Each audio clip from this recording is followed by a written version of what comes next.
বিরতির পর স্বাগত। এবার পশ্চিম লক্ষ্মীবিলের দিকে নজর রাখতে হবে, কারণ স্বামীর অত্যাচারে স্ত্রী এবং কন্যা সন্তান নিখোঁজ। হ্যাঁ, ঠিক শুনছেন।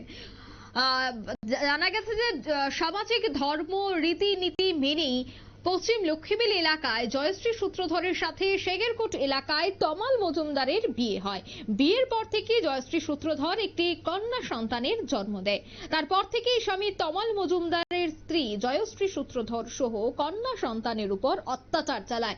সেই অত্যাচার সহ্য করতে না পেরে স্বামীর বাড়ি থেকে কন্যা সন্তানকে নিয়ে বেরিয়ে যান স্ত্রী। 5 দিন ধরে নিখোঁজ হয়ে যায় জয়শ্রী সূত্রধর এবং কন্যা সন্তানটি।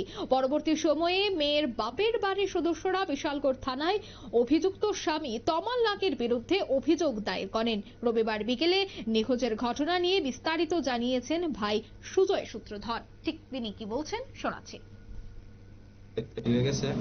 বোনেরা আমতলী থানা, বিশালগড় থানা, সব থানা সহযোগিতা, সব জায়গায় আত্মীয় স্বজন জায়গায়, সব জায়গায় খোঁজাখুঁজি করছে, পাওয়া যাইতেছে না।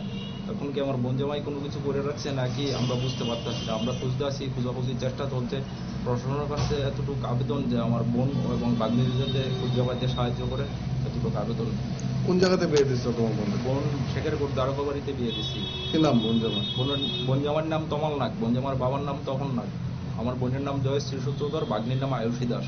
কত বছর হয়েছে বিয়ে হয়েছে? বিয়ে হয়েছে তাদের আজকে 2 বছর। বিয়ের পর থেকে কি এরকম করতো? বিয়ের পর থেকে এরকম করতো। বোন অনেক সময় জানাইতো, অনেক সময় আমরা বুঝাই। আপনারা শুনলেন নিখোঁজের ভাইয়ের বক্তব্য।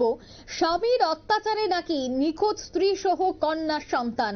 তবে তারা কি সত্যিই নিখোঁজ, নাকি এর পেছনে অন্য কোনো রহস্য রয়েছে? পুলিশ তদন্ত শুরু হয়েছে। পুলিশ তদন্তে কি বেরিয়ে আসে সেটাই দেখা। নিয়ে নিচ্ছে ছোট্ট একটি বিজ্ঞাপন বিরতি, সঙ্গে থাকুন।